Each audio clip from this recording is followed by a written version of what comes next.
David. Stephen. And Lisa. Oh, Lisa G's And in me. the house.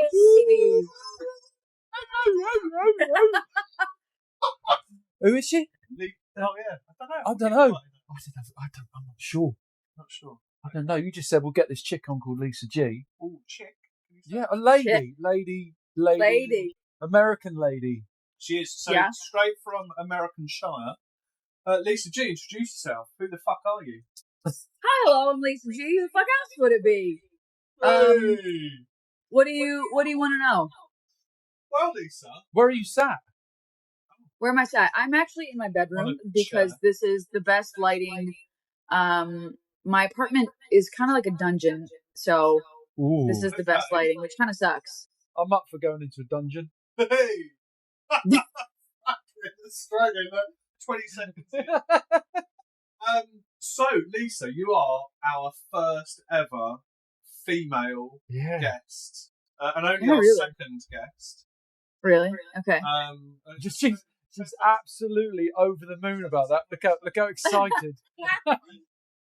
Yeah, yes, Mike. I know why I'm the guest. I know why I'm the guest because I listened to the podcast and I said, that there would be really cool to see a female perspective on this because it was a male's perspective on life, and that was really insightful.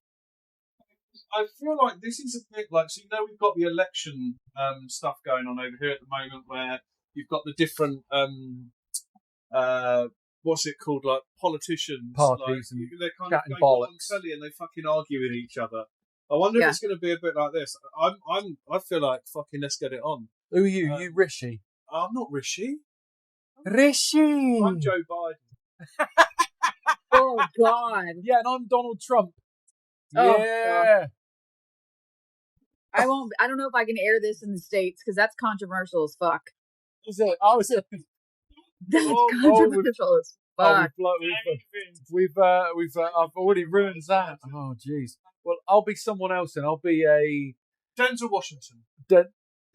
Denzel Washington. Yeah, Mark Wahlberg. I want to be Mark Wahlberg. He's cooler than Denzel Washington. Let's go back to Lisa. So come on. What? Who are you? Yeah, who are you? Who am I? Who the fuck else? I'm Lisa G. Yes, I'm a 27, soon to be 28-year-old entrepreneur who lives in California, and moved here. I moved here 3 years ago with negative in my account, and I have just trailblazed through California, one of the most expensive fucking areas to live in, ever since. And now I own Straight Outta Cosmo, and that's how I know Steve because he manages the marketing of my company. And I'm a hairdresser. I'm also a dog mom. I'm a cooker. I love cooking. And You're a cooker. I'm a cooker. Oh shit! I'm not a chef. I'm not a chef. I'm a cooker. Think fast. What's your favourite dish to cook? Chicken Alfredo from scratch, always. Wow. Okay. So chicken. I mean, sounds pretty cool. I reckon Lisa should create a video of her making it, and you should react to it. Okay, Ooh, I can that'd do that. be good. You know, like Uncle Roger. Uncle Roger. Yeah, Uncle Roger. Uncle Roger, please. No. Don't know who Uncle Roger is? Yeah, give it a Google after. It's my funny. God, Google Uncle Roger. Yeah. Yes, straight up. Uncle Roger? It does sound a little Uncle bit iffy, Roger, doesn't it? Uncle Roger. I'm like, who the hell is Uncle Roger? Yeah, is he? Well, yeah. The thing is, yeah. I mean, you have to watch it and then come back to us. But so, yeah. Look, reason for having Lisa on, obviously, is obviously we come on here, as you know, every week, and obviously talk about the men's issues. You telling me that's what we do? Well, kind of you and the wider. I'm fucking sat here. I know we do it. And the wider three audience, the three other people that we normally speak to. We just thought, wouldn't it be good to have someone that's obviously listened to every single episode, like throughout, in so much detail. Fine detail, yeah.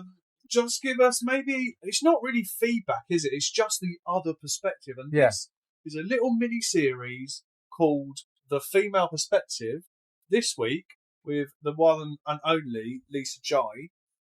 Drew? Obviously, in the future, we're going to get not so well-known people on board. And not as cool people. Not as cool. Yeah.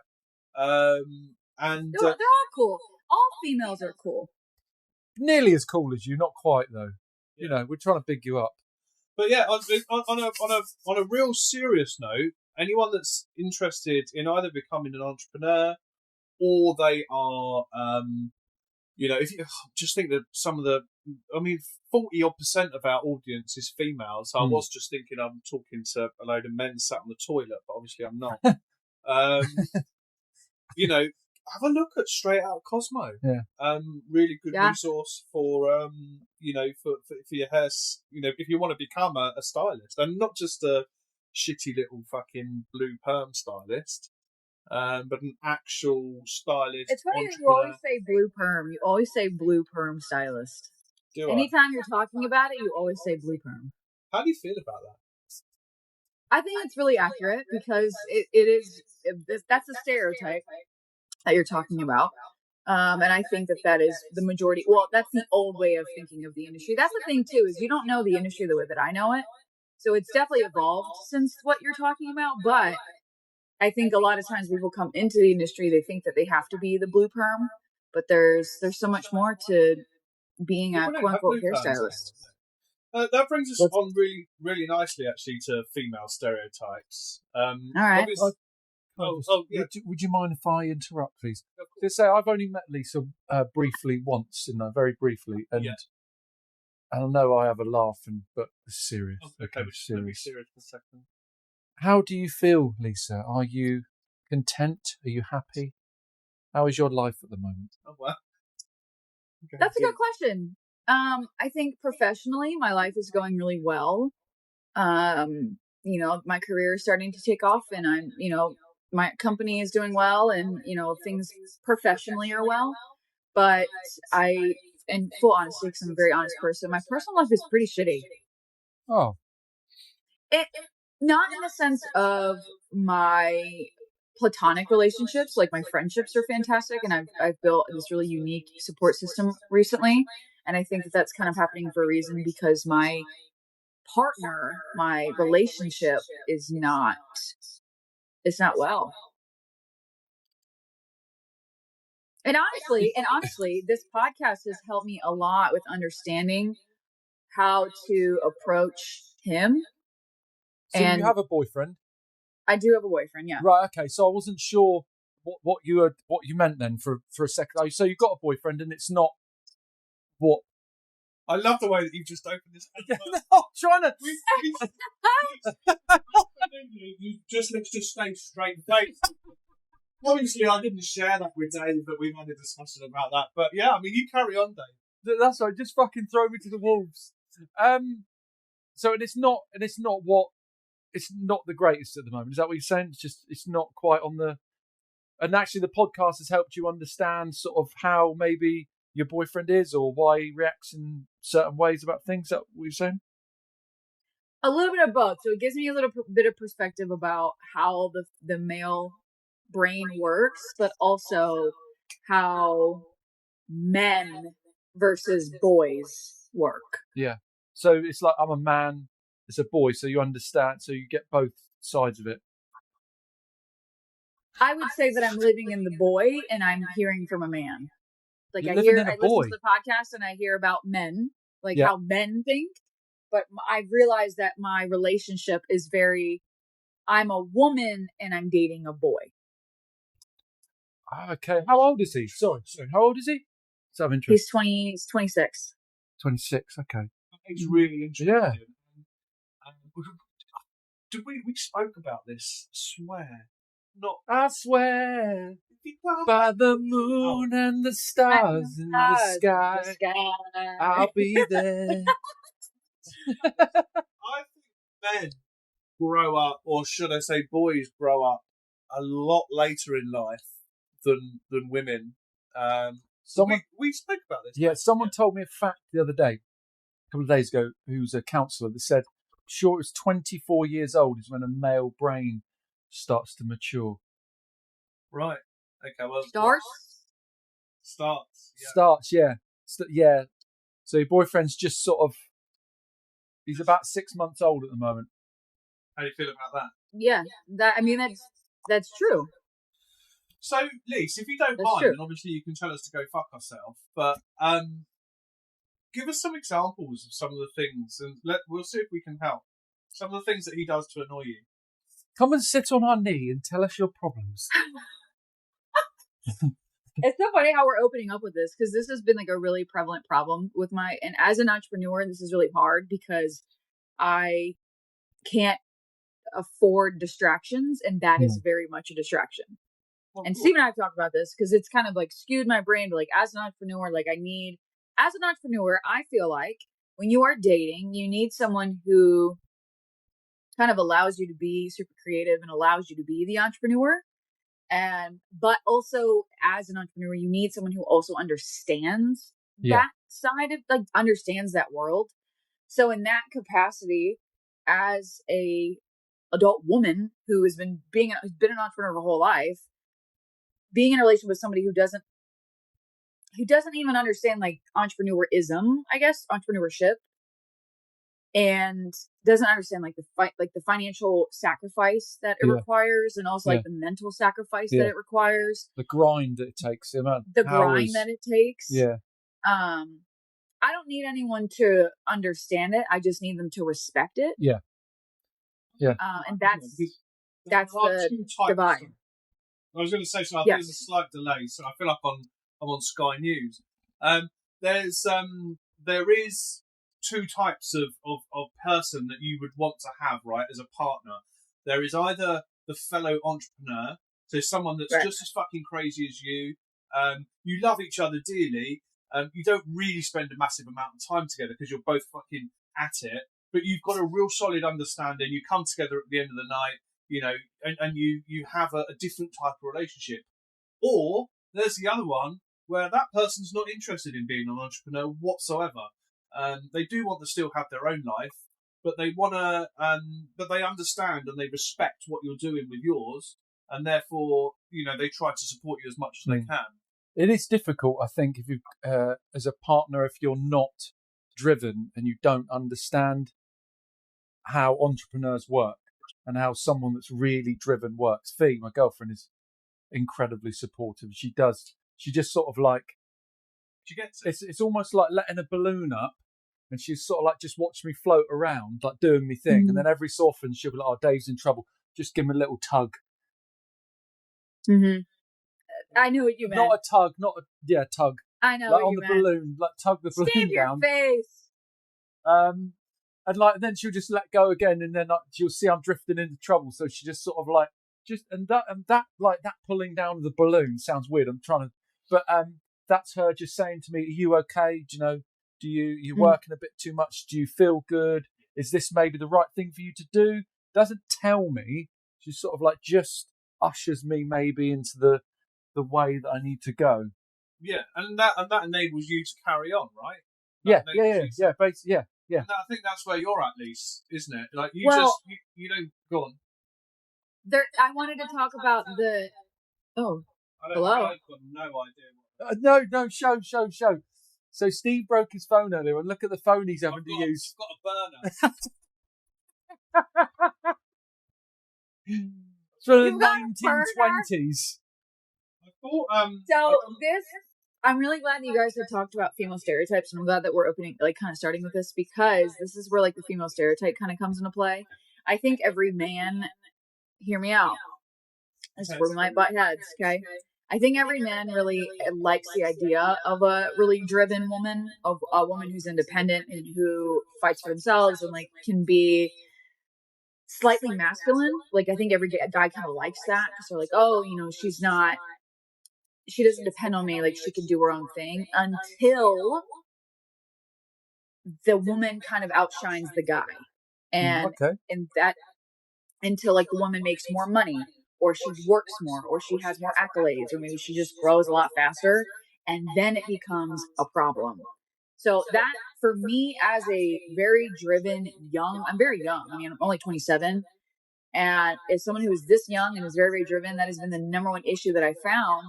Because every guy wants the driven, ambitious, makes her own money, has her own life, woman, until they get her. And then they don't know how to maintain it. They don't know how to maintain the caliber because it doesn't stop. It just keeps going and keeps going. If he was working more than me, or the money thing wouldn't bother me, but if he was working more, it would make me want to work more, I think. Right, but not a lot of men have that. Not a lot of men are secure enough to say that. Oh, really? No, not at all. I think there's a few things at play here as well, right? So You sounded slightly American then. What happened? I don't know, mate. That's Australian. I think we've as men, and you hit the nail on the head actually, Lise, because you said you want them to be, as you said something about being masculine, and I think that's part of the issue, right? Is because we've all grown up. I think we can all say that we've all grown up in a world, and we remember not too long ago where the man went out to work, the women, stayed at home and had your dinner ready and all that kind of shit, right? And it's not like that anymore, but it's still, it's still raw. It's still and in certain industries, I've got a lot of friends that work in the construction industry. That's still what it's like. They've got women that don't need to work, and the women love it. They go and get their nails done, and I don't know what that is, and all that kind of stuff. We are changing, but I think Lisa's right. I think as men, we spoke about this in male stereotypes, and how we talk about, the pressure that's on us to perform and to earn and to look after our woman and all this kind of stuff. It's that bullshit. It's really fucking interesting. It's that bullshit that we need to offload. Yeah. Because here we have an entrepreneur at 27, which is phenomenal. Let's be honest, right? And you're going to tell us a bit more about your story in a minute, because I know. But ultimately, from rags to riches, right? And she's saying, hold up, I don't want you to fucking look after me. I want to make my own fucking money. I want you to love me. I want you to be there. I want you to be through the hard times, the good times. I want us to spend quality time together. And I want you to be part of this journey that I'm on, but also on your own journey. I don't want the pressure I don't want you to feel like you need to fucking keep me and look after me and all that kind of shit. So would there be a lot of blokes that wouldn't be able to cope with that? Yeah. Do you think? Do you think, Lisa, there's a lot of blokes that couldn't handle that?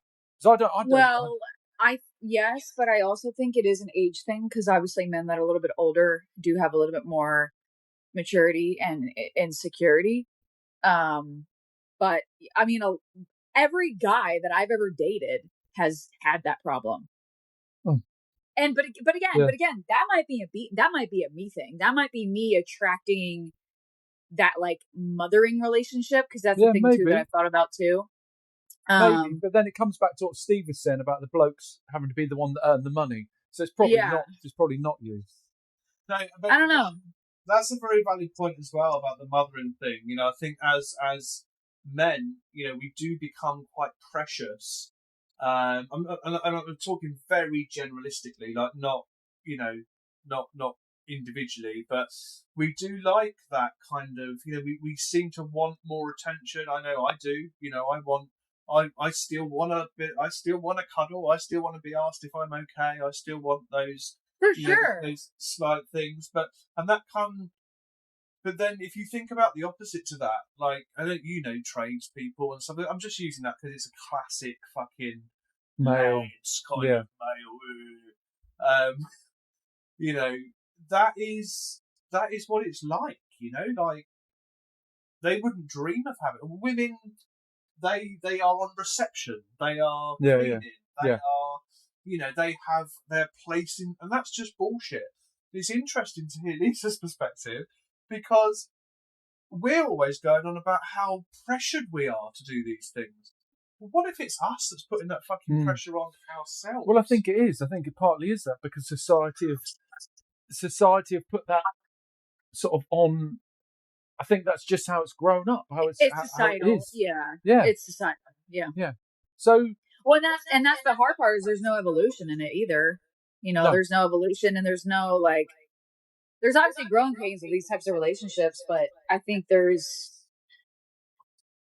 women can also bring the same amount to the table as men can, and that is a generationally new thing. Yeah, it is. Yeah, very new. Yeah, it is. But I also feel like another thing you just said, which is blowing my mind a little bit, is about you said about fuck, it's gone. What did you say? It was something about generationally. Women can bring the same that's amount. it. Being secure. Insecure, Like, yeah. Being secure enough to actually let your wife, or your partner overtake you or be your equal. I mean, I'm saying these things like, mm-hmm. and I realise how madness. Stupid it sounds utter madness, but it's true though. It's true. Yeah. Where the fuck has that come from? Well, and that's what a lot of women want. I think that's a lot what men don't understand. Not every relationship, like I would say, like this type of relationship is very, it's slim to none, but me personally, I don't want someone to take care of me. I mean, of course, yes, I would love to be more feminine and to have someone secure enough to do that, occasionally, and, take me on dates and make me feel like a woman for sure. But I don't go into relationships thinking, how can my boyfriend or partner support me? How can they buy everything for me? How can they, can I stay at home? No, I want an equal. And men, generally, it's a generationally new concept, but I love you guys, but you put yourselves in this like fucking box. You're like, I gotta take care of everything, and I'm a big strong man, and I'm like, no, you don't have to be. Yeah, no, totally. Yeah, I think sort of like, I don't know, 50, 60, 70 years ago, the blokes would go to work, they go down the mine, come home. But I'm just taking a classic scenario. The mine. Fucking love the mines. And then they come back, the house would be tidy, the food would be done, and that's just how it was. There was never any, like, I don't know if it'd be interesting to speak to someone from sort of 50, 60 years ago, if they felt like pressure to have to conform to do that, whether it was just okay, and actually it's been in the last, say, 30, 40 years. I don't think it's been that long. I'm not sure. No, 20. I think it's still fucking prevalent now. For sure. Yeah. Well, stay-at-home mom and You think about most childcare. No, I mean like the pressures that blokes feel, the pressure we feel to be able to have to go out and earn and do this and do that and be cool and like. Yeah, no, it is. But I wonder if that's always been like that. Say 50, 60 years ago, the bloke down the mine was like, fucking hell, I feel like I'm going to fucking take my own life. I feel like I can't because I've got too much going on here. Or whether it is just last 20, 30, 40 years or something. Does that make sense? Yeah, okay, I see what you're saying. Yeah. Sorry, can we... I feel like I've gone slightly off track slightly. Can you tell us your story, Lisa? Because I genuinely... I don't know it, but I've been stalking you online, and I absolutely love viewing your videos properly online. Yeah. No, and from only speaking to you once in your videos, what I love about you is you're completely who you are. Like, you're just raw and just absolutely having some fun and trying to do the best you can. And there's no like facade or anything with you. It doesn't seem to be like any ulterior motive other than I just want to do some hair and have a bit of fun and just actually what you see is what you get. Be a woman and be successful, which is what I said would be amazing to have on it because you are so raw. Before you do that, can I just, thank you. Before I forget, just really, really quickly, you said something that intrigued me just a minute ago. You said, I would go closer to his mic. Hold on, go closer to his mic. You said, I would love to feel more feminine. Yeah. What does that mean? I would love... So I've learned a lot about like toxic masculinity and then also being feminine in a relationship. And I've learned a lot about like, what does that mean? What does that sound like? And I've learned that I've been really masculine because I can't feel feminine. I don't feel safe enough to feel like a woman in the current situation because how to feel feminine in a relationship would be to feel taken care of. So kind of similar to what has been in the past. for me to feel feminine, take me out on a date. Buy me flowers. Listen to my crazy ideas that I have about my work. To feel feminine would be just knowing I can rely on someone, like I can rely on a male partner would make me feel feminine, because I'm masculine. I have to take care of everything. I fix everything. I do everything. I do the grocery shopping. I do everything. Isn't that what you should expect from a relationship? Because isn't that what you should expect from a relationship anyway, really? Yes, you should. I'm sorry. Yeah, not just to make, because I would expect that from a relationship to a certain degree. This is really interesting. As in, it should be provided, that sort of thing should be provided for. If that makes you feel feminine, obviously that makes you feel feminine. It doesn't make me feel feminine.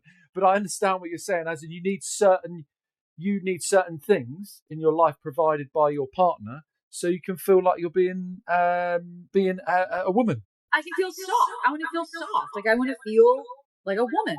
Basically, like for you, it makes you feel more masculine, which is the goal. Like you want the male to feel more masculine. Like he can take care of things. He has a job. He has a role. He can be a provider, and ultimately when the male is a provider and can provide these things and take care of me or take care of whatever the case may be, that makes me feel soft enough and safe enough to feel like a woman.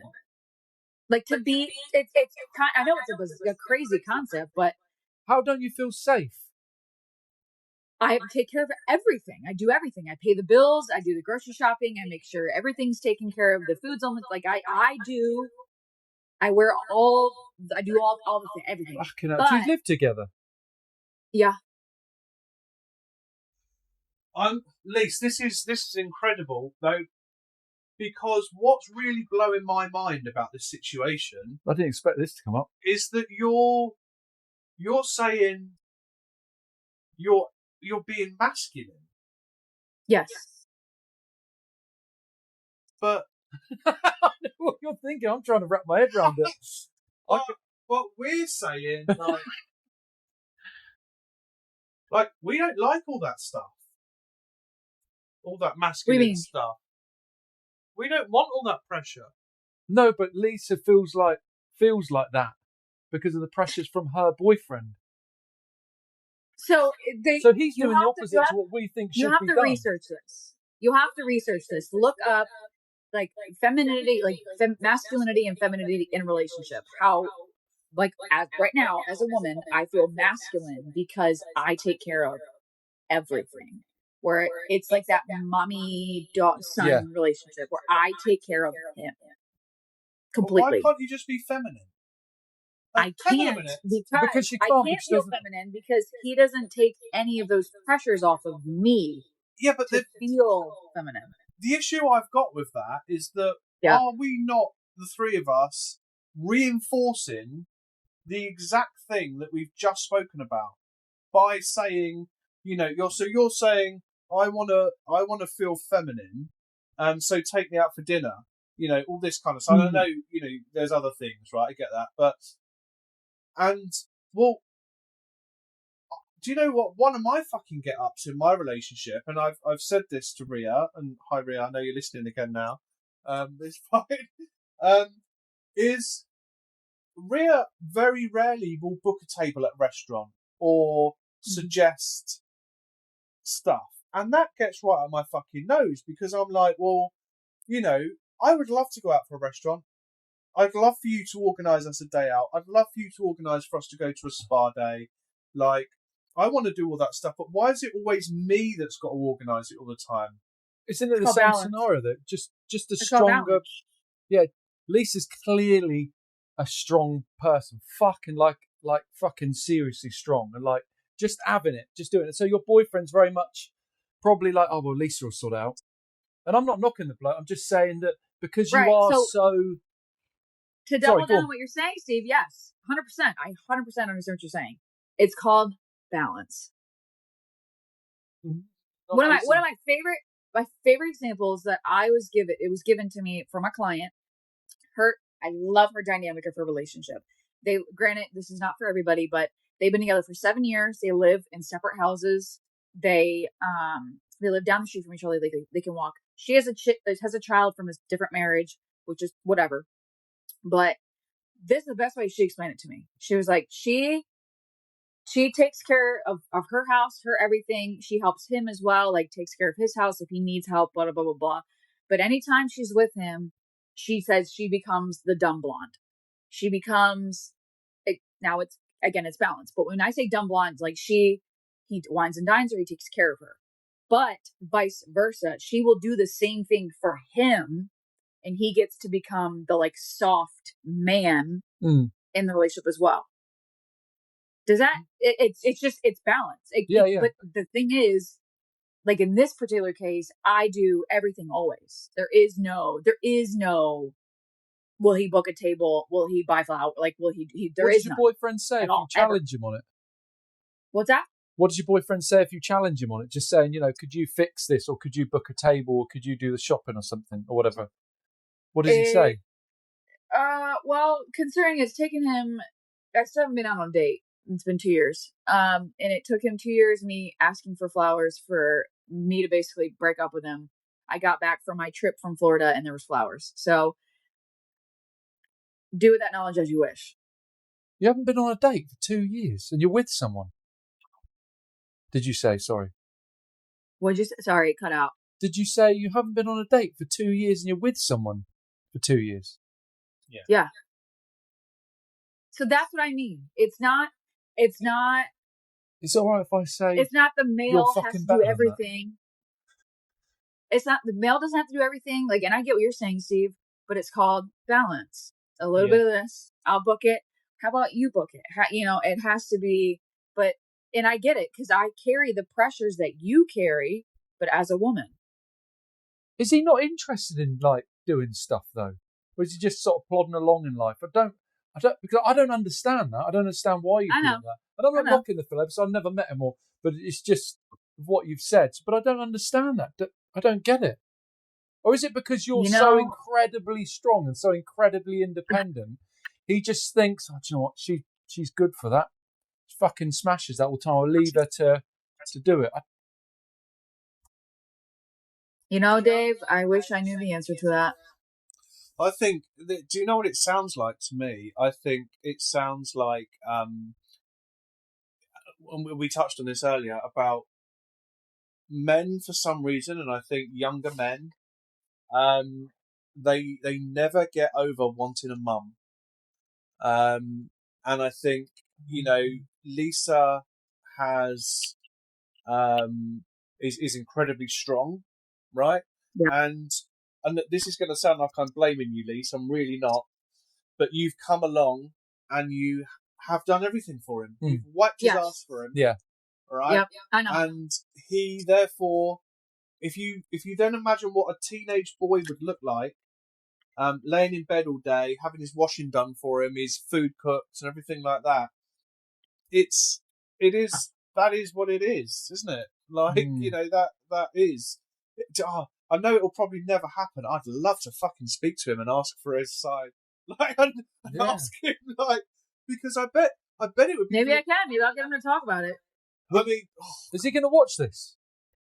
No. So what's your story anyway? Fuck me, I've been talking for 45 minutes. No, it's not. Don't say sorry. This was a great conversation. I'm glad we opened up with this because this has been a really big issue in my life currently. And it's refreshing. It's refreshing to hear like you guys have to carry these pressures, and I think that's why it's so relatable. Because this is a hot take. I'll tell you guys a hot take here in a second, but I think it's relatable as a woman who is also in the entrepreneur world to learn about these things because for many years when women weren't allowed to work and they didn't understand this and they didn't have these. Like I complain about it, but I'm also grateful because I have this right to do these things and I have this right to be this ambitious. But being this ambitious comes with its downsides, So even though we have different genders, we still struggle with the same issues. Yeah. Because I also carry the weight the same way and I carry the pressure and I pressure myself the same way that you do. Yeah. Just because. I really don't think it has anything to do with gender. I think it has everything to do with ambition. Yeah. You're obviously, you're clearly incredibly ambitious. Yeah. And I think that is what separates people. I don't think it has anything to do with gender. I'd love to see how you and your boyfriend interact. Just like fly on the wall to see how you, whether you argue or not, but I'd just love to see the dynamic of it. It's funny because Lisa doesn't understand doesn't understand. They don't. I always say little things like that. Have you heard of fly on the wall before? Yeah. Oh, good. Yeah. I says no. Where do you think she's from? From fucking Saturn? Don't fucking joke. I said kissing frogs. Didn't get that one. What does that mean? No, I don't know what kissing frogs. I disagree with you there, Lisa. I've got to say, I think I do get the whole ambition thing. I feel like that's another layer. Yeah. I do. I think. I don't disagree with you because I get it, but I think the stereotypes of masculinity and femininity, if that's the word, are what the real problem is, and are kind of we're like. Yeah. It's not even like what it really is. It's just what the perception is. You know, you're a female, you do this. You're a male, you do this. These are the social expectations of what you are. And I think where that comes up against it is where you bat outside of those. And actually, you know, you've got a female that's now a fucking entrepreneur that's doing phenomenally well. And that's seen as something amazing. Even by me, I'm sitting there going, oh, fucking, you know, Lisa, she's fucking amazing. She's just, without any disrespect, she's just a human being that's doing fucking well. Just like, you know, you and I, like, the same amount of passion and energy. No one fucking talks about us. No one says, oh, they're doing really well. What do you mean? I'm not sure. I don't follow you, if I'm honest. Wait. Do you know why? Do you know why? Go on. Do you know why? Why, like, the male and the women and whatever, why, like, women get more congratulated than men do? Yeah. Again, this is a hot take, okay? This is not open conversation. Yeah. Men have never had to fight for the right to work. They have always been allotted. They have allowed to work. There's no competition between men because why would there be? You guys all are allowed to work. You guys are all allowed to make so much more money. You guys are all allowed to do everything you want. But women have had to fight for many, many years and still continue to fight for the right over our bodies, the right over anything. So when women come up, they're like, holy shit, it's a woman. She had to go through so many loops and hoops and trials and tribulations to get the accolades and to get this type of success. And even still, there is so much more bullshit that women deal with because women hate other women who are successful because it's so goddamn hard because there's so many things they're up against. But men don't have that same fight. Is that not more of a reason, though, to celebrate women that are successful like these? Because you just said, oh, why don't we get celebrated? It shouldn't be. Parties should be celebrated. No, totally. Both but should. Because it's been so much harder for women. Like, if you're be. No, but we're talking about decades and decades and decades. Yeah. So I think women like Lisa should be like fucking not held up on a pedestal, but like celebrated. Yeah, but by who? Men. But to people in general. You're right. By who? What men? Exactly. Just by whoever, men, women, whatever. Yeah, but women won't. But women are assholes. It doesn't matter whether they will or not. I say that as a woman. I'm all about women supporting women because I'm all about success. But then again, that's where that kind of like masculinity comes in, which is really important for me to be successful. I have to maintain that like slight bit of masculinity because I can see success for success, but feminine women who are successful are really catty and very much like pygmies in a way. Like they're very, well, I should only be the one that's successful, you know, like I should be, my feet should be kissed, you know, whereas like masculine women like myself, I'm like, fuck it, let's go. Like, you know, I can hang with the boys. Like I can talk to men, you know, because I have that like little bit of masculinity in me. But while it's so great for my professional life, it fucks up my personal life. That's where everything comes full circle. That's where it all comes full circle. So are you? Because I'm happy with the sacrifices I've had to make in my life to be able to be relatively whatever the term success means, whatever it is. I'm happy. Dave can't say he's successful. It's just beyond him. Well, whatever Why? terms people want to give it, because I've sort of at peace with what I've had to sacrifice. You're still incredibly young. Are you sort of happy that maybe your personal relationships are more difficult? You know, sexual relationships. And they're always going to be. Yeah, potentially always going to be, because how bloody successful you are. Are you happy with that? Yes, now I am. I think being in the current relationship that I'm in has kind of shown me a lot about what I do and don't want in a relationship. And that I cannot model some relationships that I've seen because they are not with people who are as ambitious as I am. Yeah. So I think that I take a lot of validity in what Steve says, because Steve is also very ambitious, and I also did some creeping and saw that his wife is also an entrepreneur. Yeah. Yep. Yeah. So I look at that and I'm like, wow, like that's really cool. They're two entrepreneurs. I can idolize that versus, like in this particular case, my boyfriend, both his family are 9-to-5 workers. They don't understand the drive. So he doesn't understand it. So me idolizing them, I had to kind of get off that high horse, because I'm like, they don't get it. They don't, that's not the same life. Yeah. And it's never, so I've had to accept that. I've had to accept that. And that is a very new revelation. It'll just always be different, and it won't, I have to be really particular about who I am intimate with. That's incredible, isn't it? Isn't it? So tell us your story. All right. I'm going to fucking hear it. Jesus Christ. We're halfway through. I got to tell my story. Okay. Come on. Should we do do you want like the nitty gritty, or do you want like the cliff notes? Just a bit of everything. Want some filth and like gritty stuff, definitely. Okay. All right. Okay, let's start from the top. So I'm from France. I came to the States when I was really small. Both my parents are immigrants. My dad's Australian, my mom's French. I came to the States. My mom didn't speak English. My dad's obviously Australian. It's just a different dialect of English. So that was already an issue in and of itself. What? Yeah, I love. Stop smoking that fucking thing, you prick. Fucking hell. Lisa's telling her fucking I know, and I'm getting fucking smoked out. Right, just listen to Lisa's story. Yeah, I'm listening. Fuck. You guys are so funny. Fuck me. Okay. Immigrant family, whatever, came to the States. That was cool, whatever. Both my parents are alcoholics and they struggle with addiction. So my mom was a bartender. My dad was an engineer. Very, very smart guy. But being raised by two people addicted to multiple substances was hard. I moved out of my house when I was, so they split. Let me back up. They split when I was 4.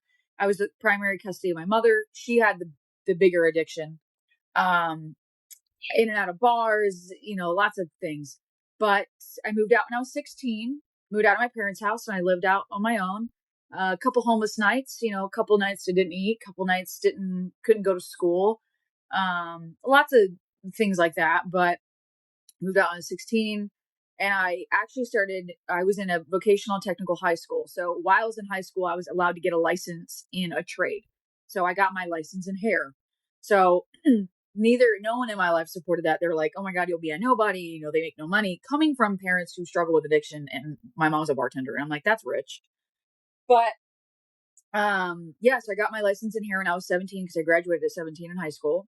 So I was able to make money. So I was able to, start saving money. And I got my first place to live by myself when I was 19. In that time frame, I lived in my dad's house, but he didn't live there. He lived in a different state, and I basically would just pay to live in this house by myself. His girlfriend was there, and she was just fucking crazy. But anyway, I started doing hair when I was technically 15, and then got my license at 17 because I was in high school, whatever.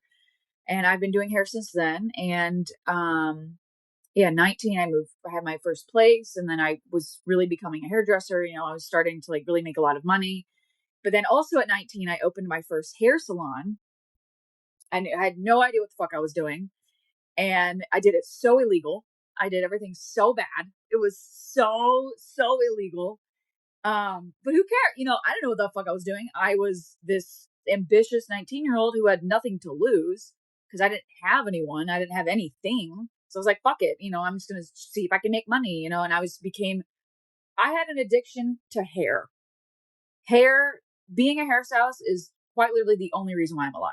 Like, and I know it sounds like that's a big claim to make, but you know, when you come from a lack of support and I didn't feel safe anywhere, the only place I felt safe was when I was behind the chair. So I just became addicted to this safety and this feeling. And also I made money. I made so much money. I was a 19-year-old making over 6 figures. I mean, fuck you money at 19, you know? So then, so I was 19, and then a couple years later, I flew out to California by myself. 2017, I flew out to California by myself. I just felt lost. I was like, something just feels wrong. I don't think I'm meant to be in Delaware because that's where I lived. I don't think I'm meant to be here. So I came here by myself, and I fell in love with it. So 2017 is where my fixation with California came into play, and I still had my salon. So then I started. Gosh, this whole story, this is such a long story. I started coming out here. I'd come out here like every 3 months and start to understand the area and start to understand, like, you know, where do I want to go? Like, where do I want to go? Where do I want to live? Like, what do I want to do? And 2021, 2021 is when I finally started coming out here. I found a salon to work out of. I flew back and forth every 2 weeks.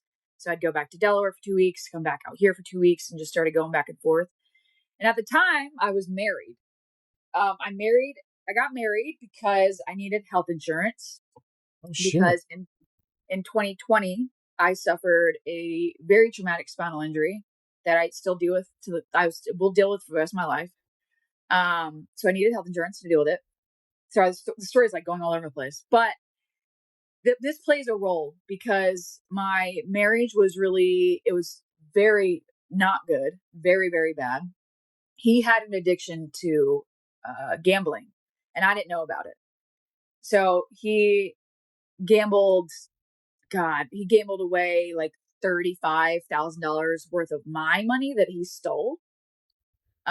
He stole money from my salon. He would go into the salon and take the cash out of there and not tell me. And my staff, of course, they're like, "Oh, that's Lisa's husband. You know, he's just picking up the cash." And I had no idea because I was in California. It was this whole thing. Holy shit.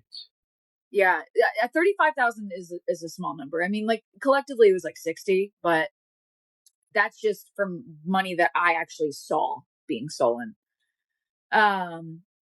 So in 2021, I'm going back and forth, and I'm dealing with this marriage, and it's just so fucking much, and my mother, and fucking all these things.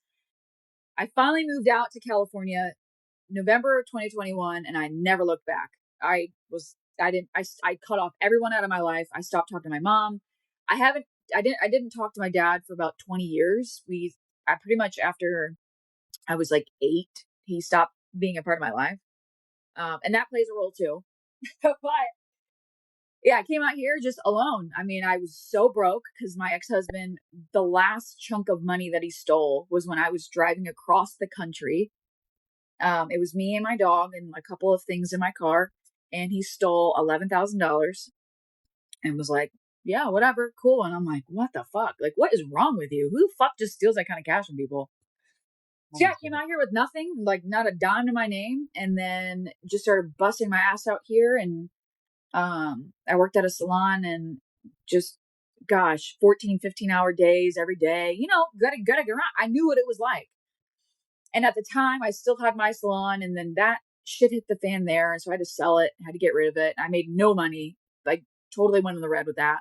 That's why I did all that wrong. But here we are now, 2024. I'm not married. I'm divorced, thank God. I've recouped a little bit of that, but now I own Straight Outta Cosmo, which is my education company, and I've had it for 2 years. And it's affordable, attainable, accessible education for the everyday stylist. And the reason why I did that is because during this entire process of me, you know, becoming a salon owner, becoming the stylist, and like trying to make my way through life, I did it broke. did it unbelievably broke. So I had no resources. I couldn't get help to help me learn how to do a balayage, learn how to do extensions, learn how to run a business, like learn how to do all these things.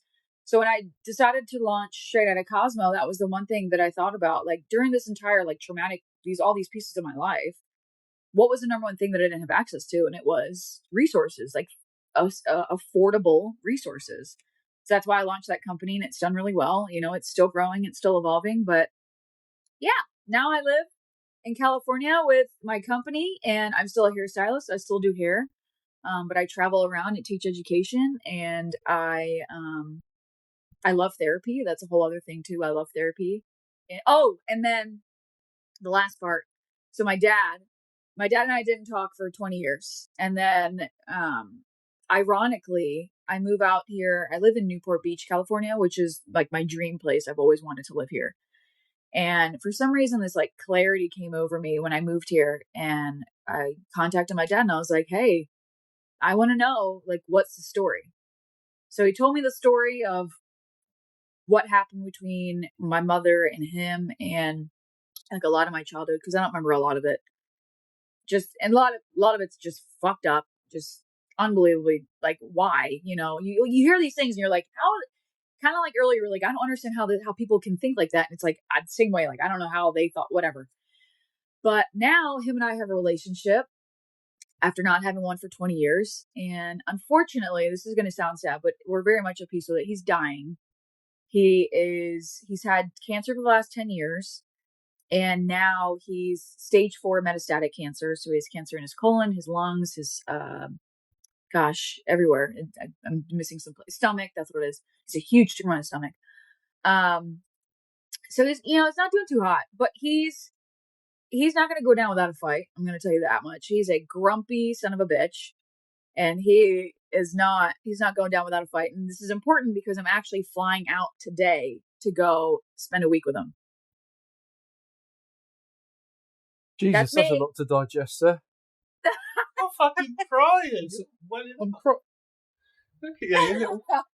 No, I'm not bloody crying, you knobhead. I do cry, but no, I didn't cry that. There's a lot. So a question that came into my head that gets asked on one of these podcasts I listen to, and he's a very wealthy entrepreneur, and it's something along the lines of when he interviews people, he'd said, does it feel like you're being dragged sometimes with what you're doing? Or do you feel in control of it and like you're up for it and you're able to keep control of it? Or does it feel like sometimes you're being dragged along? So I feel like I'm being dragged along sometimes because I wonder why am I working sometimes 15-hour days to earn a few quid? Yeah. Most of the time it's absolutely fine. I'm in control, but it just feels like sometimes something's just dragging me along. Yeah, I think sometimes I have to admit that I bite off more than I can chew. And that I was telling Jason's my boyfriend, I was telling him, I feel like I carry the weight of the world, like on my shoulders constantly. But in times and when I remember that, like when I feel like I'm carrying the weight of the world, that's one thing that I always, always, always remember. And this is going to really, really sad. And I might choke up saying it too. I always remember the tiny little Lisa when she was like alone and in this apartment, and my mom was strung out and my dad is nowhere to be found, and I'm alone and I'm a child. And I just remember her being like, you are destined for so much more and you don't have to live this life. So I always remember that whenever I'm being strung along. And I remember baby Lisa sitting in this apartment. I remember the apartment. It was G21 in fucking right off Route 8. I know exactly where it was. And I remember the moment. And I was like, this is not, I don't want to live this life. Like, I don't want this for me. And that's right. I always come back to that moment when I'm like, fuck. Do you feel I'm doing all this stuff for what? Do you feel like you're running away from stuff? I think in the beginning I was. And then when I came to California, all of it came to a head. All of it. Okay. It all came to me. And I've been in therapy, but I've done traditional talk therapy, but I've also done trauma therapy. trauma therapy is a totally different fucking beast. And I would not be, I can admit now that I don't run away from anything. Now I deal with all my shit head on. But in the past, yeah, I ran away from a lot of it. So it's so fucking, I mean, first of all, amazing. I mean, I've heard, you've told me that story before, and like, it still feels fucking raw. Like, you're just purely amazing. For me, and I've told you my story, and I've obviously done an episode on here as well.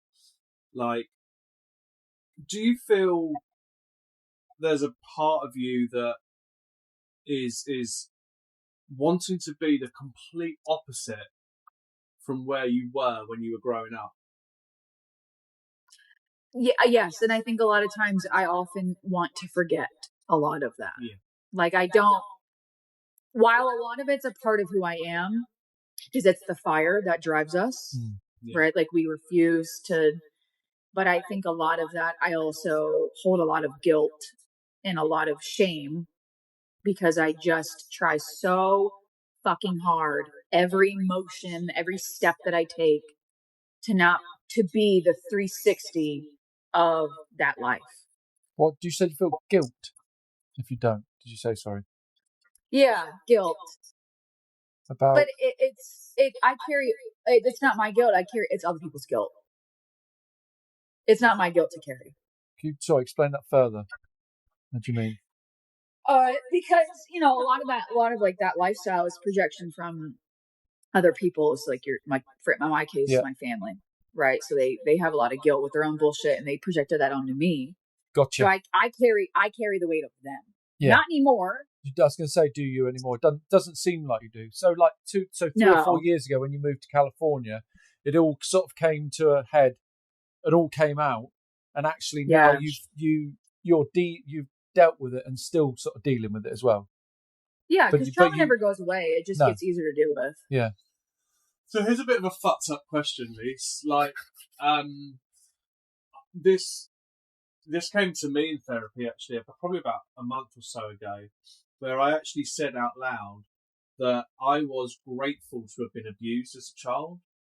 And I feel like you might resonate with that. Like, and I'm not wanting to put words in your mouth. Obviously, if you're not, then say fuck off. But like, and it's difficult because for me, I feel like having been through trauma has made me such a strong person. I may have been this strong already, right? But I feel like... I doubt it. Fuck off. No, but you wouldn't have been though, would you? We wouldn't be sat here. I feel like, other people's problems in comparison are like fucking nothing, right? And I know that sounds harsh, right? And I come to that realization that in a really fucked up way, I'm still very grateful to my abuser and my mum, who abandoned me, and you very similar kind of, situations whereby, they effectively abandoned you, right? Are you grateful to your mum and dad for treating you so poorly? It's funny that you say that, because I actually have a podcast episode on my podcast interviewing my trauma therapist. Wow. And my trauma coach. Yeah. And this is before I took her program. Name, please, sorry. It's called the Fuck You Mentality. It needs to be like that. We'll put a link to it as well. Yeah, cool. Yeah, well, the Fuck You Mentality. So when I was talking to her, I said the exact same thing, and I was like, I'm very grateful in a weird way about what happened to me. And she said something that will stick with me for the rest of my life. You should never thank your trauma because you didn't deserve it. And trauma is what happens to you, but what's up to you is how you deal with it. Yeah. Yeah. Exactly. So you should never thank, 6-year-old Steve for enduring pain and enduring abuse and I should never thank baby Lisa. Hey, thanks so much for carrying the weight that your parents put onto you. Yeah. Because you didn't deserve it. So that's yes, I get what you're saying, because I'm very thankful that it happened, because it molded me into who I am. But I'm thankful for the experience, but I would never thank the people who did it. Yeah. No, okay, fair enough. Oh, go on, you go. I was going to say, I mean, you know, we touched on. I'm aware of the topic. What is that, my phone? So you, I'm aware of. Mate, at least with a fucking iPhone, you can turn the fucking thing off. This fucker, I put it on silent, it's still making a fucking noise. No, your Nokia. Yeah, my Nokia, yeah. Sorry, no, you took. Sorry. No, please. Oh, I'm conscious that I feel like we could speak to fucking. I could sit here like fucking all night. Seriously.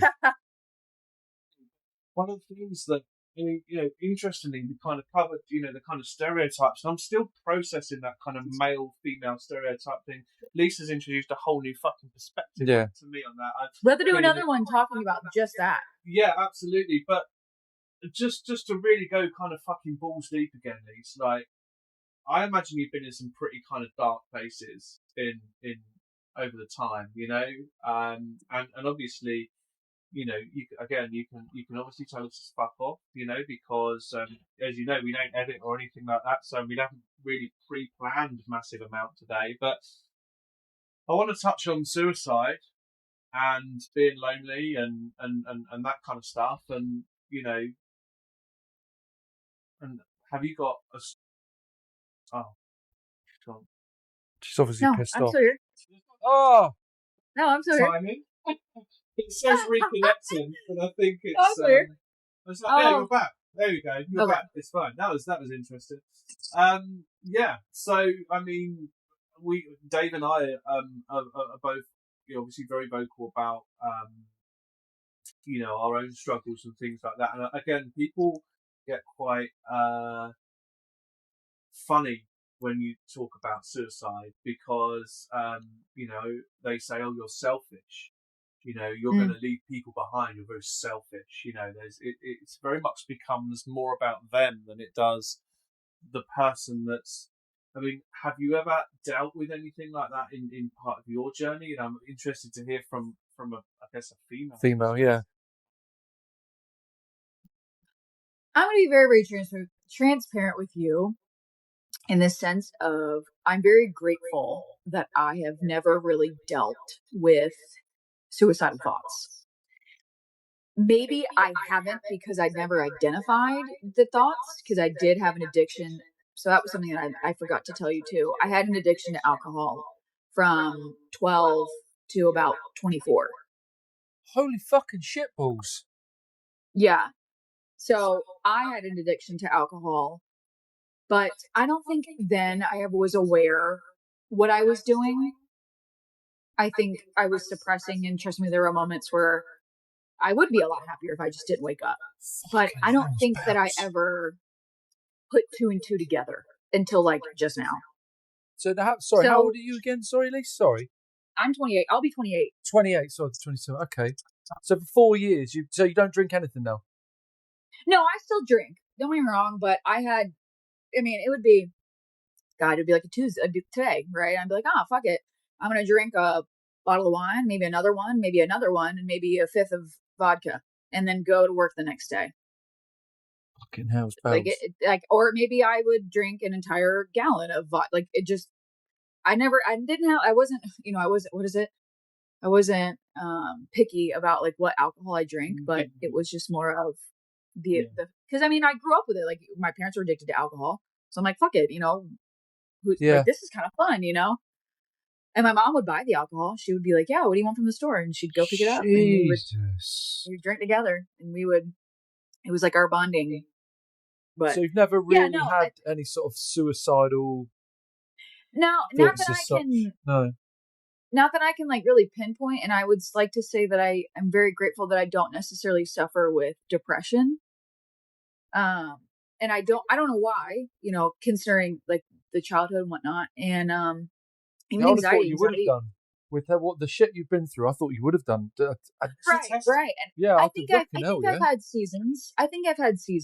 But I don't know. And I honestly, I think a lot of my outlook with like the suicidal thing comes from my dad, because my dad has always said when we were, tight as kids, because my dad and I, we don't have any bad, like there's nothing bad that ever happened. He just like left. But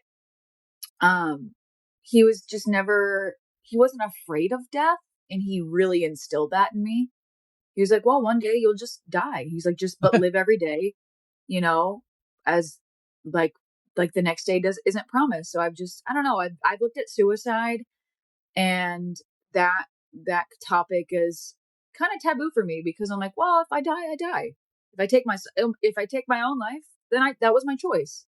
And I get that outlook from him, I think. Yeah. Incredible. Yeah, I know. I'm a little bit like... That was a good topic, though. But I mean, I've had people in my life commit suicide, and I've had students at our high school. It was 1 year. We had 3 students back to back kill themselves at our high school. It was tough. That's horrible. I personally have never. I don't know. I've never really. I don't know. Yeah. So something on a testament to your strength, very much so. It's a question I want to ask, because I suffer with this, but the big man here doesn't. His imposter syndrome. Mm. Do you get that? The face. She does. Steve checks me all the time about it. He gives me a hard time about it in a good way. Hard time in a good way. Yeah. For me, the imposter syndrome keeps me on the ball, makes me want to strive to be a better chef and cook better and work harder. Because I always used to give myself a really hard time about not being good enough, but now I manage that and I'm okay with it. If I have a crappy day at a dinner party, then I learn from it and move on. But I still always have this thing. Fuck off. I always have this thing inside of me that what am I doing here? Why am I being paid this money to cook this food for these people? Being honest with you, I don't know if I've said this to you before. Oh, God. That's a crock of shit, in my opinion. No, you've said that before. Pretty much word for word. Your imposter syndrome is limiting you, and you use it as an excuse to keep you grounded, when actually you could do a hell of a lot more if you just believed in yourself a bit more. And I know how you mean that, and that's very kind. Well, anyway, I was going to ask, what is imposter syndrome? We're interviewing Lise. Questions for you, Lisa. Hang on a minute. No, imposter syndrome. I asked the question. Oh, fuck. Just quickly I was going to ask, Dave, what does imposter syndrome look like to you? Can you actually conceptualize and give me moments and times and things? Because I'm going to do an exercise with you. What does it look like to you? You stop fucking look at me like a fucking lapdog. What does it look like? So it doesn't look like anything. It's just a feeling. Right. Come on, Lisa needs to be able to visualise it. Yeah, that's what I'm saying. It's a feeling. No. You just said it. That's why I answered the question, Steve. It's just a feeling. Yeah. It's just a feeling that I get. I'm a lot better than I used to be. The last sort of 4 or 5 years, I'm sort of starting to believe. I believe, but I also don't like verbalising about it too much, because I like to keep it deep inside. So it's just like an emotion, right? Yeah. It's just like a thing that kind of like comes and goes. It's like a fleeting feeling. Yeah. Right? I'm very emotionally driven, so. Okay. I think most creatives are. Yeah, I need to be careful sometimes who I hang out with, and I tend to keep positive people around me, because if I hang out or speak to negative people or people that sort of give off, I really feel it, and it makes it sound a bit airy-fairy, but I think you're probably the same. I just don't like, and I absorb. Sort of, there was a funeral a while back, and I was a bit of and I almost went, but I was busy, and then I thought I had enough time, and I could have gone, but I had a cook in the evening, and I knew if I'd gone to it, it would have ruined me. emotionally, I'd have been so tired because I just absorb all that stuff. Well, you're aware. Yeah. What does it? What? How does it come for you then? Imposter syndrome. Wait. We're not. I'm not done talking about you. I'm not done talking about you. Okay. So if that's a feeling, right? If it's just an emotion, if it's just it's just a thing inside of your body, right? It's not a tangible object. No. You can't touch it. No. Right? I know where you're going. So I think. What's that? I think I know where you're going. Probably. So if it's just a feeling, if it's just a thought process, if it's just something that isn't tangible, then it's not real. No, I completely agree. Right? And anxiety is just trapped emotion. And the sooner you can let out the trapped emotion, the trapped feeling, the sooner it goes away. Because it's not real. No, I completely agree. No, totally. Because because it is an emotion. All emotions are just made up. It's just made up. But I feel like it just keeps me grounded and on the ball. It keeps me focused and ready to go. Yeah, but you shouldn't use anxiety as a way to keep you going, because that ultimately will hinder you in the long run. Maybe it does. I'm not at that point to understand that at the moment. Right. This is where the trauma therapy comes in. This is my favorite exercise. I'm going to do it with you. Come on then. Bring it on. Whenever you feel imposter syndrome, this is my favorite thing to do. I do this all the time, because anxiety and imposter syndrome is just an emotion. It's just a feeling. It's thoughts in your brain. And it's trapped. That's all it is. You can literally jump up and down, like jump. Or my favorite one is this. I flick, and you have to flick the emotion and the energy out of your body, because what that does is it basically takes this feeling and emotion that's trapped in your head, and it brings you down, and it goes to your arms, and you flick it out. Okay. You flick it out. Flick it. So whenever Steve is getting on my ass about, Lisa, charge the $10,000 for the thing. When he initially had told me that, I was like, fuck. But I started, I did my exercise, and all it took was for me to keep telling myself and keep working on this exercise and getting this feeling out for me to finally tell him, I was like, you know what, Steve, you're right. Let's charge $10K for the program. Because I do not use my imposter syndrome as a driving force, because that, Dave, I barely know you, but you cannot let a feeling of doubt, you can't let like this lesser version of you to propel you. That's not how that works. No, but I don't use it to drive me forward. It's not like the imposter syndrome drives me forward. It just, I feel like when I'm at a dinner party, it keeps me on the ball. I don't sit there. I'm not like cooking thing. I can't do this. Fuck.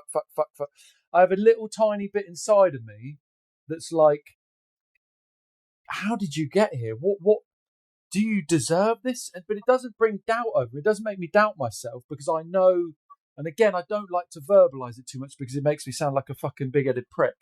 So I keep that inside. No. But I use that. I use that thing of like, fuck me, if Dave at 16, and it's in my book. My book's out, by the way. Everybody can buy it. That's awesome. If 16, 17-year-old Dave, when he was putting his first jacket on, it makes me emotional. And I thought, and I put it on, and I was like, this is it. This is me now. Like, I don't give a fuck. And I look back at that and I think, God, if only that kid then knew, oh my God, makes me so emotional. Could see me now. Prick. You're not a prick. Yeah, but I just get upset about things. If he knew how good he could be, then yeah. So I just hold on to that, like, I don't know. I just hold on to it a little bit, and I make myself hold on to it because it makes me a better person, a better chef. I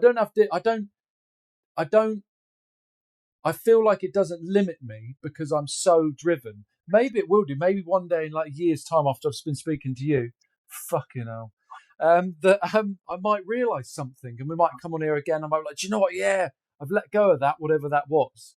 But I don't feel like it stops me from achieving anything because I know I can achieve whatever I want. Okay. I feel like my fucking guts pulled out here. So are you telling me you used to have imposter syndrome, but you've managed to let go of it? No, I still deal with it in moments and spells. Yeah. Oh, okay. So you still okay. Yeah. Do you Imposter syndrome doesn't go away. I mean, it comes in doubts and comes in seasons, but the only reason why I said that is because whenever as somebody who mentors people and mentors my little hairstylist, whenever they tell me that, I'm like, imagine if you could just believe in yourself like 100% instead of 99%. I feel like I believe myself 100%, and I hate saying that out loud. What you said is contradictory to that. That's because I don't like to talk about it too much. I don't like to express my real emotion about it. Well, you have to in order to move on. But I like to keep it in. But I like fuck off. So I like to keep it in. I like. Dave, we're gonna go in circles. It's okay. We're gonna go in circles. Right. Anyway, so have we covered everything? I feel like I'm like FaceTiming my friends right now. I'm like on FaceTime with my friends. Friends? No, that's what you guys are. I'm on FaceTime. No, you guys are my friends. I'm on FaceTime with my friends. Right now. Need to do we should do like a little series of check-in with Lisa G and just have a picture of Lisa's going like. I just got because we got to let Lisa go. Yeah. 2 questions, and they're really quick. You're good. Well, you're ask good. them quickly then, I'm so on know good what you time. like. One is some advice for us men from a woman's perspective. Good from question. a woman that's masculine as well. Mm-hmm. Some advice on some of the things that we've covered today that we're really shit at. Not necessarily shit at, you know what I mean. Even though she is capable, even though she is capable and able and willing and strong, and also Zeus just. Hey, dude. Hello. Oh. Like, get me on the camera. He was crying because I didn't let him in. Oh. Yeah. Good boy. Zeus or Hey Zeus? I thought you said Hey Zeus, but you said Hey Zeus. Hey Zeus. Yeah. Sorry. Okay, so even though a woman can be the masculine woman, even though she is capable, she is able, she is willing, she doesn't need anything, still help her. You know, because that's and vice versa. And vice versa. Even though the man may be strong and abled and willing, still help him, you know, for women that are listening to this. But in this case, just because a woman is strong and masculine and whatnot, the reason why she's masculine is because you don't hold space for her to be feminine. So is there one thing, I know you're going to ask another question, Steve, sorry. Is there one thing that you could say that would make, if there's fellas watching this, that you could say, right, this is the one thing you could do to help to make you feel more feminine or to make other women feel. If you had your boyfriend, understand me more. If you had your boyfriend was here now, what would you say? One thing there's a gun at your head. You've got 5 seconds. What's the one thing? Check your ego. Oh, ooh, I like that. Yeah, check your ego, because that's the thing.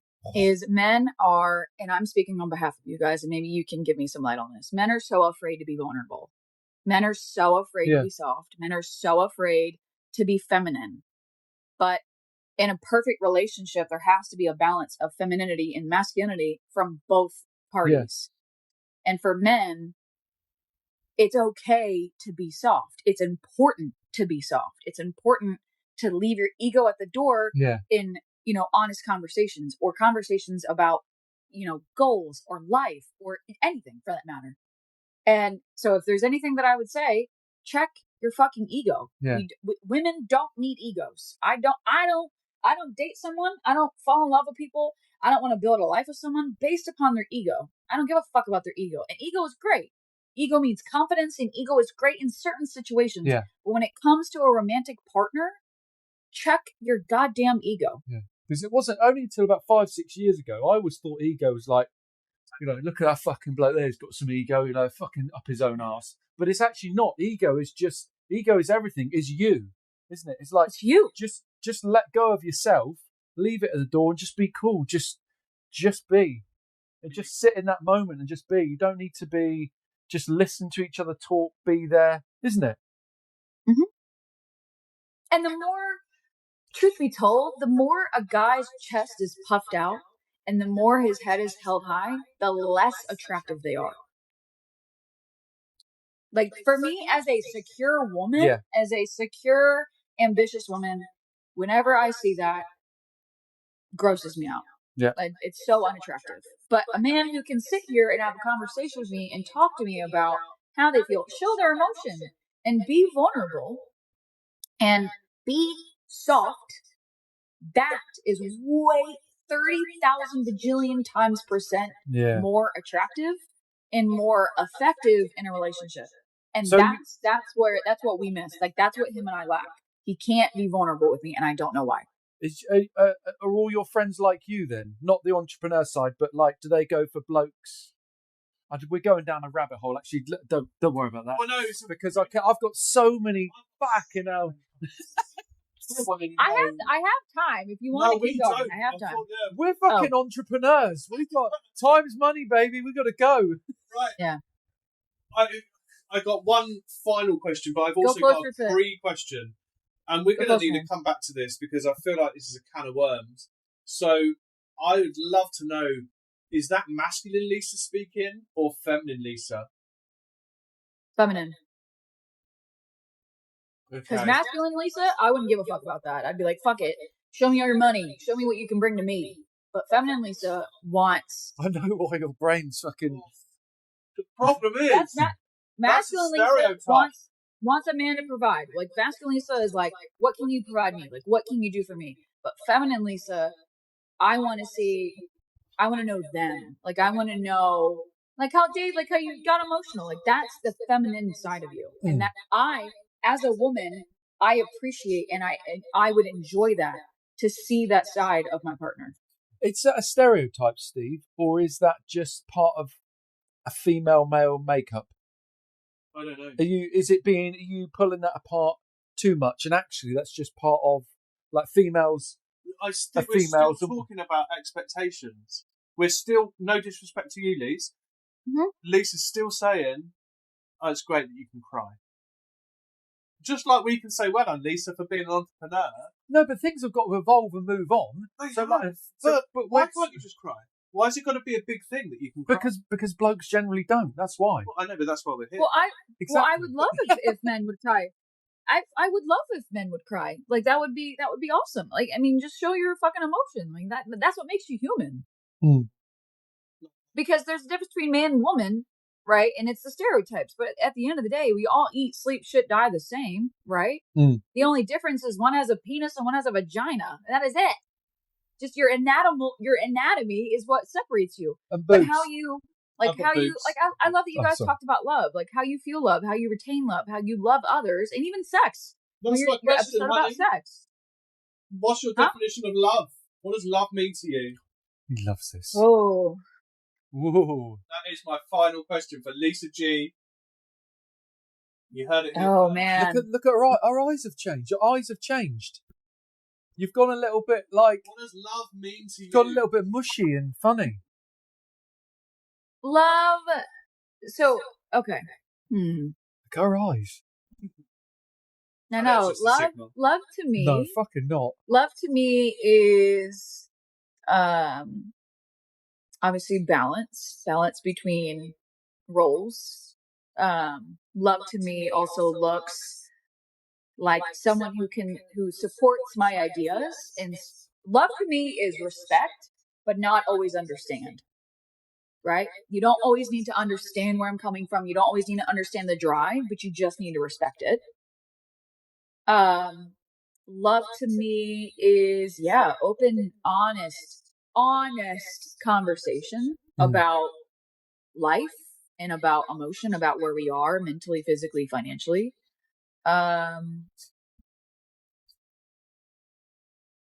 Love to me also, yeah, is to be soft. Being loved is to be known. Being loved is to be heard. So being loved, to be known, my quirks, my things, my like little things that you can help me with, or you can how do I word this? To be loved is to be known. So to be loved is to, my favorite color, how hot I like my shower, how, I don't know, foods I eat, because I eat specific foods, prime example. This is a great example to explain what I'm trying to say. To be loved is to be known.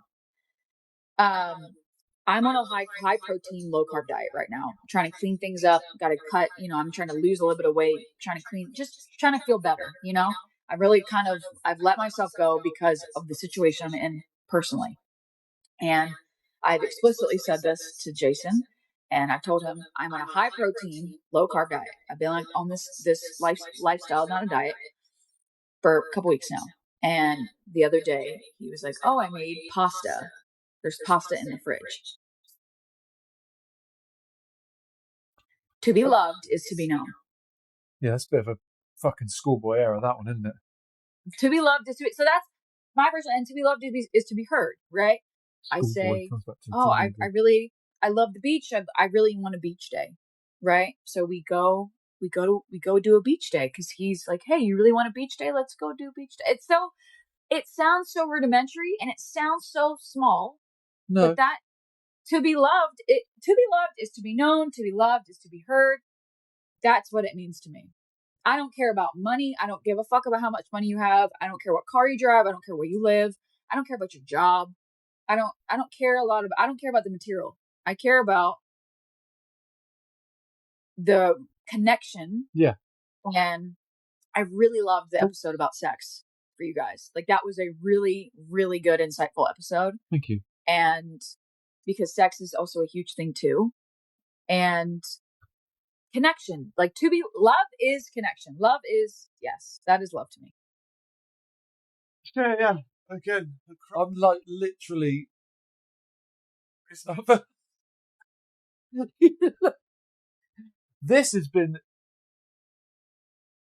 is like, oh man. To be loved is to be thought of. I was going to, but no, sorry.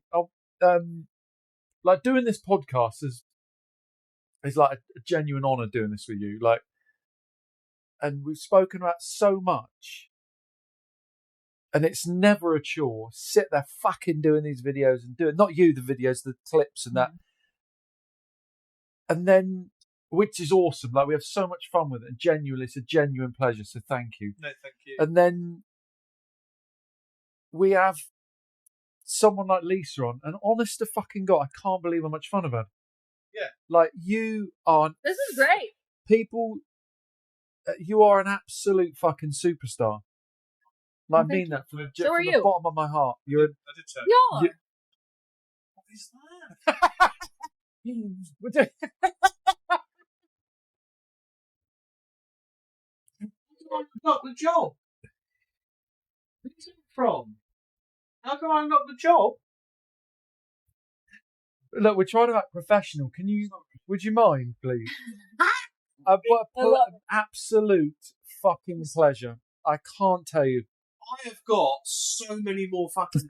We could speak for hours, and I mean, I'm shit at poker because my tails are like, I'm like itching my arms. I'm like stroking because I'm just so fucking like.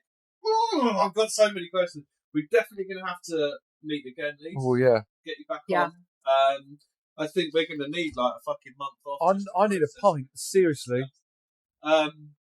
It's been an absolute pleasure, and I really appreciate you sharing your stories and your time. Thank you. And yeah, look, anyone fucking listening, if there is anyone, it's probably just us three. No. You know, let's. There's a bit of imposter syndrome there. Yeah. Let's. We'll stick all the links up to all your website, etc. And your what was it? What was the school? Straight out Cosmo. Straight out Cosmo. Yeah. stock, So- the fucking mentality, like Lisa G. I got a lot of things. Yeah, so we're gonna get it all. Like I'm stoked as fuck. Lise, it's been a pleasure. We love you. Wait, I have a question Oh, go on then, motherfucker. before we leave. Where did this leave you guys? Steve, you go first. What was the takeaway? What was like one moment that you were like, what the fuck? What, from today? Yeah, from this conversation. Christ, just one. Just one. I still can't get my head around masculinity, femininity, and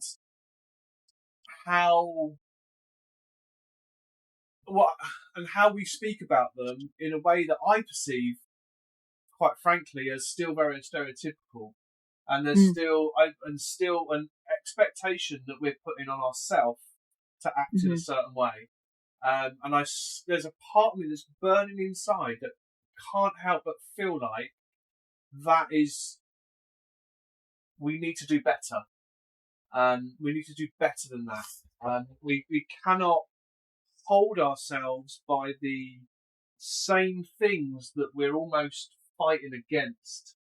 I feel like we're still restricting ourselves, and I need to process that some more. The other thing, just really quick, because I was going to mention it, is your definition of love. I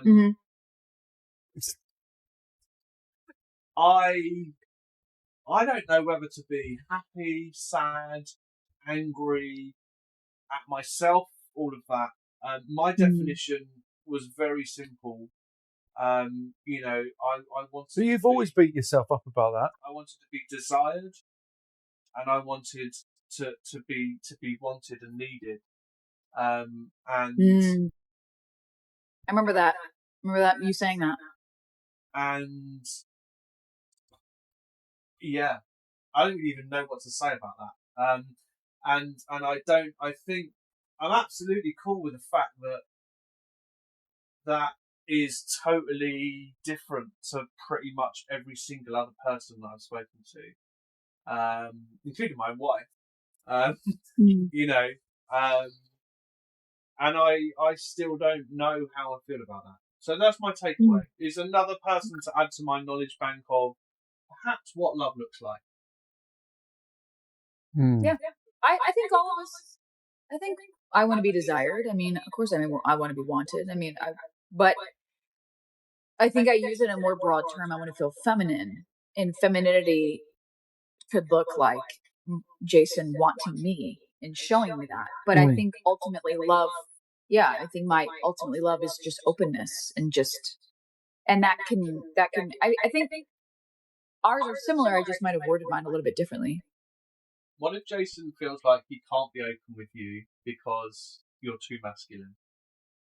I think that's why. And it's like, because relationships are just constantly triggering each other. That's all it is. Because of each other's expectations. Yeah. Yep. Leave the ego. It's a bit like imposter syndrome. Yeah. Leave the ego at the door, isn't it? Wow. Yeah. Same question to you, contestant number 2. Contestant number 2. Yep. Contestant number 2. So what was your biggest takeaway? So was what you said about, I need to be careful. So I used to be in a situation where I did everything. And it never occurred to me that women could be in that situation. And the man's the one that's not appreciating the woman because the woman's fucking doing absolutely everything. I don't think it's ever occurred to me. No. That the female could be the one that's doing everything and the male's just sat there just fucking sucking like a leech. No. Welcome to my life. I thought about sucking like a leech, and then as I said it, I was like, oh god, that's maybe not the right term to use. But I didn't realise. That's true. I didn't realise, which is quite interesting. I always thought, yeah. Well, anyway, thanks, Lisa. Thanks, guys. Really quickly. No! No, go on. Really quickly. Like in a traditional